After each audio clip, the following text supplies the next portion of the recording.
छात्रों को लेके जाया जा रहा है और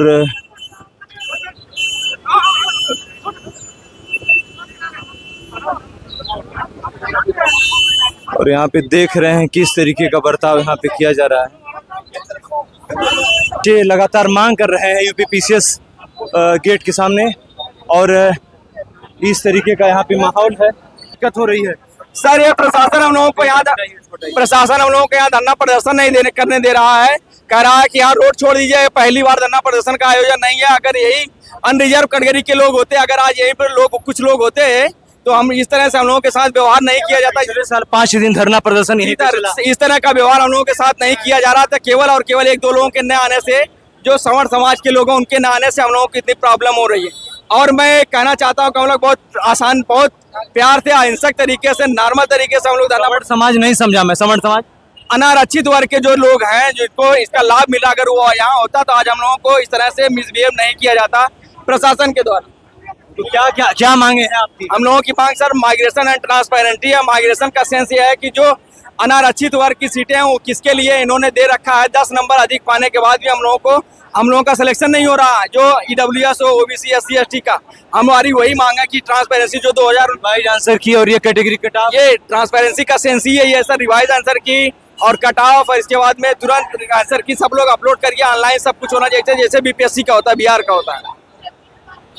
क्या कहेंगे सर? हम बस माननीय आयोग से इतना ही चाहते हैं कि हमारा जो माइग्रेशन रोक दिया गया है कम से कम उसको लागू किया जाए। इस बार का प्रीलिम्स आपका हुआ है पीसीएस का? सर मैं 96 क्वेश्चन करने के बाद भी ओबीसी से बाहर हूँ और हमारे दोस्त जो हैं 85 नंबर पाकर 85 क्वेश्चन करने के बाद भी अंदर हैं। आप कहाँ से आई? एक महिला है, आप कहाँ से आई हैं? महिला कैंडिडेट आप हैं, कहाँ से आई हैं? सर मैं प्रयागराज से ही हूँ। तो क्या कहेंगे अभी व्यवस्था चल रही कमीशन गेट पे, जो पुलिसिया जबरन हो रहा है, क्या कहेंगे? सर आप लोग देख ही रहे हैं ना सर, क्या कर रहे हैं ये लोग छात्र के साथ। यहीं पे पिछले साल 5 दिन आप लोग इसी गेट पे बैठे रहे और अपनी मांगे पूरा करवा के। हाँ तो सर अभी देख लीजिए ना, बर्बरता ही तो है ये सब। हम लोग को अपनी बात रखने का मौका दे नहीं रहे, ये सब ऐसे ही करेंगे जबरदस्ती। सरकार कमीशन के लोग कहते हैं कि न्यायपालिका जाइए, तो क्या करेंगे आप लोग आगे? सर मतलब एग्जाम ये करवा दो, हर चीज न्यायपालिका से करनी है तो ये क्यों बैठे हुए हैं फिर? मतलब सर एग्जाम ये करवाएंगे हम लोग न्यायपालिका के पास। सर हम इन्हीं के पास आएंगे क्योंकि एग्जाम यही करवाते हैं, गलतियाँ ये करते तो सुधारेंगे भी यही।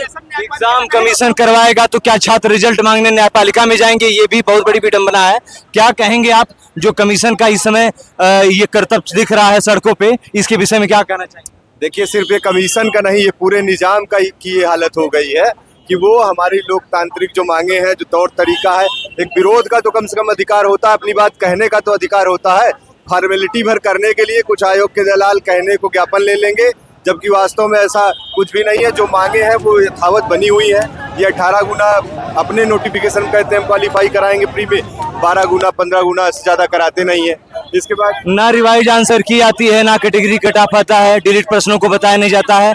ये समस्याएं 19 के बाद लगातार चल रही हैं। 24 का पीटी, 25 का पीटी और आरओ का पीटी, ये तीनों संदेह के दायरे में गए हैं। क्या कहेंगे आप कि छात्रों के साथ क्या वास्तविक अन्याय और न्यायपालिका और सरकार और कमीशन क्या कर रहा है? बिल्कुल ग्रीवांस रिड्रेसल का कोई उचित इनके पास पैरामीटर, कोई तरीका नहीं है। जो बताते हैं उस पर भी ये खरे नहीं उतरते, नहीं करते हैं। जो आपने कहा कि प्री का आंसर की बात, आंसर की ये 23 का फाइनल जारी किए, 24 का अभी तक पूरा नहीं आया। प्रोविजनल आंसर की के बाद आपत्तियां जो मंगाई जाती हैं तो उस आपत्तियों का कमीशन करता क्या है? सर आप उनसे पूछना क्या करते हैं? सर हमें इतना ही पता होता, अगर करते क्या है तो सर हम लोग बता ही देते। सर अगर हम लोग को पता ही होता तो सर हम लोग को यहाँ धरना देने का कोई शौक नहीं है। सर हम लोग भी पढ़ने वाले ही बच्चे हैं, सर हम लोग भी पढ़ना ही चाहते हैं। सर मतलब अब हम लोग पढ़ाई भी करें और लड़ाई भी करें आगे। जाहिर सी बात है कि सारे अगर बच्चे ही बता देंगे तो कमीशन क्या बताएगा? तमाम विसंगतियां हैं जो कमीशन को इस पर पूरा विचार करना चाहिए। और जाहिर सी बात है कि ये छात्र हैं, आज सड़क पे हैं, कल गेट क्रॉस करके उसी के अंदर जाएंगे और वहीं से इंटरव्यू देके एसडीएम, तहसीलदार, डिप्टी एसपी और एसडीएम बन के ना जाने कितने तहसीलों में चुन के जाएंगे। कमीशन पे इस पर पुनर्विचार करना चाहिए। सरकार को इन तमाम मुद्दों को अपने संज्ञान में लेना चाहिए। और छात्र अपनी पीड़ा कमीशन के सामने नहीं कहेगा तो कहेगा किससे? क्या अपने माँ बाप से कहेगा? वो माँ बाप जो पैसा भेजते हैं 1.5 लाख 2 लाख रुपया। जी, क्या मैं इतना बोल सकती हूँ कि हमारी मांगे क्या क्या है आयोग से? बिल्कुल बिल्कुल। आप सर सबसे पहली बात हम लोगों की ये है कि ये पहली बात तो कैटेगरी वाइज कट ऑफ जारी करें। सर दूसरा ये हमारे मार्क्स बताएं। सर ये मार्क्स बताए। और सर तीसरा ये कि जैसे ये बोलते हैं कि इन्होंने यूपीएससी को फॉलो किया है, अभी सर कुछ दिन पहले इन्होंने कोई विज्ञप्ति जारी की थी, उन्होंने कहा कि उन्होंने यूपीएससी को फॉलो करके वो चीज़ें उन्होंने जारी की हैं। तो सर ये बताएं ना कि अगर यूपीएससी मतलब 10 साल का ये रिकॉर्ड उठाएं और बताएं कि यूपीएससी कितने क्वेश्चन गलत करता है और ये कितने क्वेश्चन गलत करते हैं। सुप्रीम कोर्ट के गाइडलाइन पे हर साल की जी बोलिए, आप बोलिए। सुप्रीम कोर्ट के गाइडलाइन पे संघ लोक सेवा आयोग दिल्ली में यूपीएससी खुद प्रोविजनल आंसर की पहली बार जारी करेगा, आपत्तियां मंगाएगा, उसके बाद वो आंसर का निर्धारण करेगा।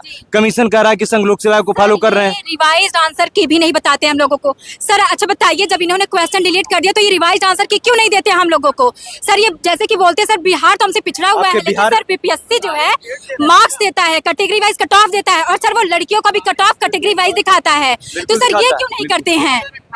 सर ये क्यों नहीं कर रहे हैं? 2018 तक दे रहे थे, अब क्या प्रॉब्लम हो गई है? जैसे अगर जब तक हमको जारी नहीं करेंगे, कोई पारदर्शिता के साथ हमारा नहीं होगा, हम एग्जाम दे रहे हैं, फिर हमें भी अपना मार्क्स नहीं जानने का हक है। मतलब हम कट ऑफ सिर्फ अजम्पशन के अकॉर्डिंग आके यहाँ पे बोलते हैं, मतलब ये बताते नहीं है। मतलब कि रोल नंबर का सिर्फ एक पीडीएफ दे देंगे और कैटेगरी वाइज कट ऑफ नहीं देंगे। सर हमें जब पता ही नहीं हमारे मार्क्स कितने आए हैं, तो सर हम नेक्स्ट ईयर अपना सुधार कैसे करेंगे? ये तो चरित्र है उत्तर प्रदेश कमीशन का। इसके पहले शिक्षा सेवा चयन बोर्ड की अध्यक्षा इस्तीफा दे दी, उसका भी रिजल्ट आया। टीजीटी पीजीटी के सारे एग्जाम, लगभग सारी परीक्षाएं उत्तर प्रदेश से नदारत हैं। क्या कहेंगे आप सरकार को? इतना कहेंगे कि सर पारदर्शिता से जितनी भी चीजें करें, ईमानदारी से और पारदर्शिता से सारी चीजें करें।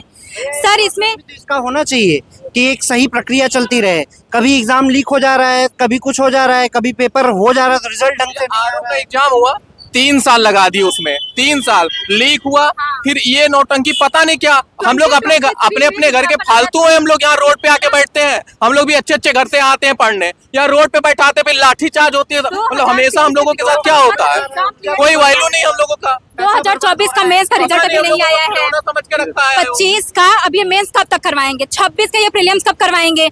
मतलब इसका मतलब ये है ना कि ये साल से 1 साल पीछे चल रहे हैं और बोलते हैं कि यूपीएससी को फॉलो कर लिए हैं। इतना फॉलो, जाहिर सी बात है कि एक सत्र में एक साल में कौन जिम्मेदार होगा? लड़के सुसाइड कर ले रहे हैं, यही सब टेंशन में कौन जिम्मेदार होगा? आयोग जिम्मेदार होगा या गवर्नमेंट जिम्मेदार होगी?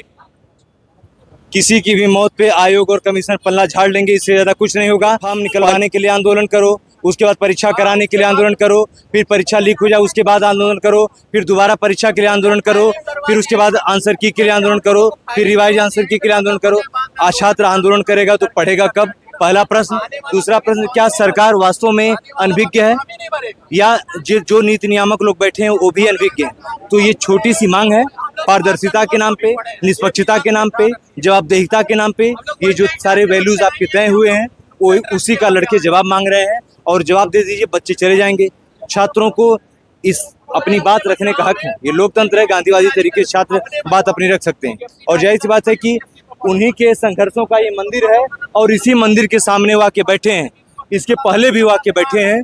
तो मैं चाहूँगा कि कमीशन के जो मेंबरान हैं और अध्यक्ष जो हैं संजय श्रीनेत जी, आप भी इस बात को संज्ञान में लें और तमाम तत्काल प्रभाव से छात्रों की समस्या का निस्तारण करें, ताकि छात्र यहाँ से जाएं और जाके कमरे पे लाइब्रेरी में बैठ के पढ़ें। जय हिंद दोस्तों, पतवार हमेशा छात्रों के साथ। दोस्तों नमस्कार, चलेंगे जानेंगे किन बातों को लेके यहाँ पे सड़क पे बैठे हैं। और एक चीज़ और बताऊं कि ये पहली बार नहीं, आंदोलन लगातार होते रहे हैं, गांधीवादी तरीके से छात्र अपनी बात रख रहे हैं। कमीशन के किसी भी मेंबर को आके छात्रों से रूबरू होना चाहिए। तो आप ये बताइए कि क्या मांग है और आज जिस मुद्दे को लेके आप आए हैं उसमें सर्वोपरि मुद्दा क्या है? सर सर्वोपरि मुद्दा ये है कि आयोग ने माइग्रेशन और ट्रांसपेरेंसी पूरा बंद कर दिया है और ये चीज़ें कब से हो रही हैं? 2019 से हो रहा है। 2019 में क्या किया आयोग ने?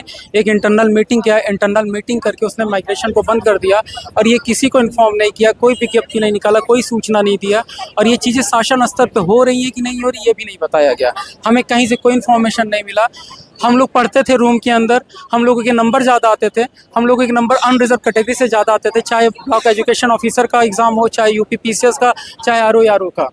हम लोगों का सिलेक्शन नहीं हो रहा था।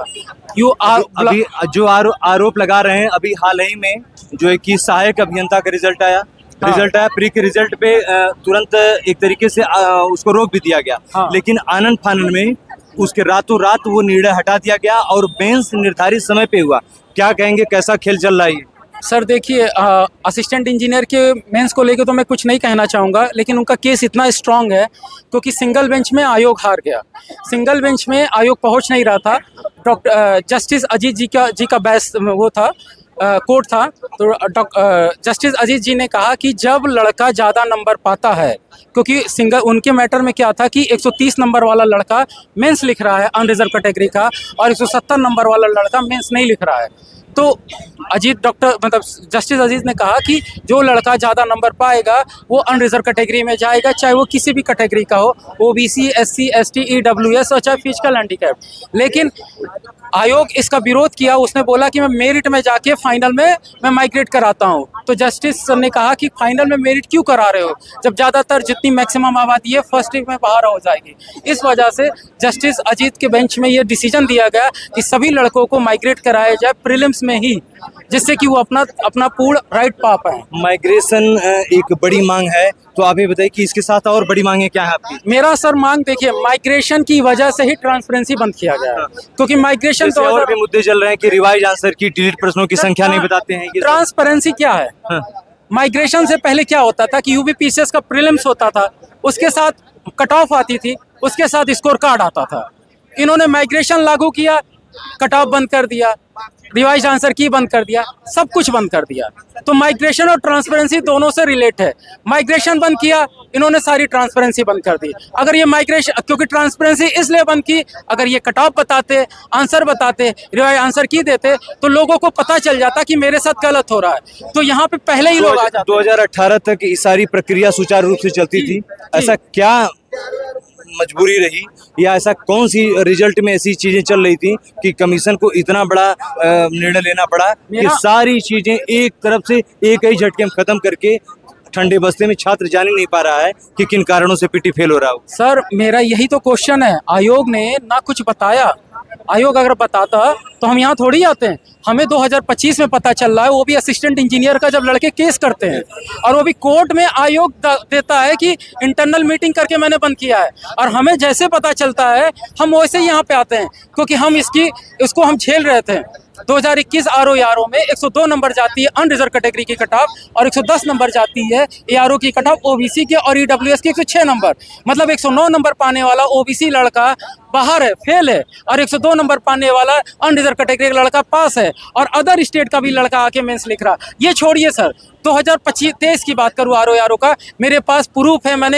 मेरे पास प्रूफ है कि 131 नंबर का लड़का मनीष उपाध्याय हल्द्वानी उत्तराखंड का रहने वाला आरओ का मेंस लिख रहा है, मेंस का फॉर्म भर रहा है, और मैं 135 नंबर लाके ना आरओ का मेंस लिख रहा हूँ, ना यारो का मेंस लिख रहा हूँ। मेरे साथ एक फिजिकल हैंडीकैप लड़की है, उसका नाम है वैष्णवी पाठक, उसके 133 नंबर हैं, और उसको भी नहीं पास किया गया। इस बार के भी रिजल्ट में यही चीजें देखी जा रही हैं कि 96 ओबीसी का नहीं हो रहा है, 95 ईडब्ल्यूएस का नहीं हो रहा है, एससी कैटेगरी का 89 पे नहीं हो रहा है, जनरल का 90 पे हो जा रहा है, महिला का 88 पे नहीं हो रहा है, जो है कि फिजिकल हैंडीकैप्ड में भी तमाम कैटेगरी 1-2 कैटेगरी में 83-84। ये क्या खेल चल रहा है? सर खेल यही है ना कि इन्होंने सभी को रिजर्व कैटेगरी में रोक दिया। रिजर्व कैटेगरी में रोकने से क्या हो रहा है? सर पहले ये बताइए, रिजर्व कैटेगरी क्यों बनाई गई थी? रिजर्व कैटेगरी इसलिए बनाई गई थी ताकि इनको मौका दिया जाए, शासन में पहुंचने का, शासन स्तर पे काम करने का। यहाँ पे तो उल्टा हो रहा है। रिजर्व कैटेगरी ज्यादा नंबर ला भी रही है और अनरिजर्व में ट्रांसफर भी नहीं कर रहे हैं, चाहे ईडब्ल्यूएस है चाहे ओबीसी हो। और फिजिकल हैंडीकैप में मैं सर बताऊं 100 नंबर, सामान्य में अदर स्टेट के लोग आ जा रहे हैं। सामान्य में तो सर हमसे कम नंबर पाके मेंस लिख रहे हैं सर, लगातार। ये है, और सर ये देखिए मैंने पूरा इंडेक्स तैयार किया है, कौन कौन सी कट ऑफ है, कौन कौन सा कोर्ट का मैटर है, कौन कौन सा क्या है, ये सब मैंने लगाया, आप देख सकते हैं। ठीक है, 5 केस कोर्ट में लड़के कर रहे हैं फेस, और आप इनका भी फेस देख लीजिए। ये कमीशन के गेट संख्या 2 के इस पार बैठे हैं। जाहिर सी बात है कभी न कभी तो उस पार जाएंगे, इंटरव्यू देने जाएंगे, और कोई कारण नहीं है। तो आप ये बताइए कि जैसे इसमें सबसे पहली बात तो यही है कि जो जिस तरीके से रिजल्ट निकाला गया है उसमें काफ़ी बड़े पैमाने पे धांधली है, और जो नो माइग्रेशन रूल लाया गया है उसको जल्दी से खत्म किया जाए, क्योंकि इसमें ऐसे बहुत से छात्र हैं जो उसके हकदार थे, उनको नहीं मिला है।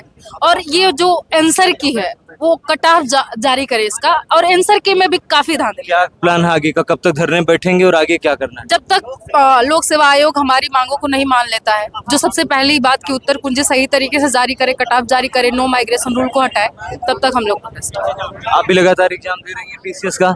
मैं तो यहाँ पे समर्थन देने आई हूँ। समर्थन आप देने आई हो? जी सर, पहली बार दिया। पहली बार आपने एग्जाम दिया, कैसा रहा रिजल्ट? सर रिजल्ट में तो पता ही नहीं चला कि मेरी गलती कहाँ हुई है, पहली बार। आपने भी आपत्तियां दर्ज की थी? नहीं सर, मैंने आपत्ति नहीं दर्ज की थी, लेकिन प्रोविजनल आंसर की जारी होती है और उसके बाद आपत्तियां मंगा ली जाती हैं। आपत्तियों का क्या होता है ये किसी छात्र को नहीं पता, सिर्फ कमीशन को पता है। आपत्तियां के बाद निस्तारण हुआ या आपत्तियां गंगा में बह के कहाँ चली गई, इसका भी कोई रिकॉर्ड नहीं।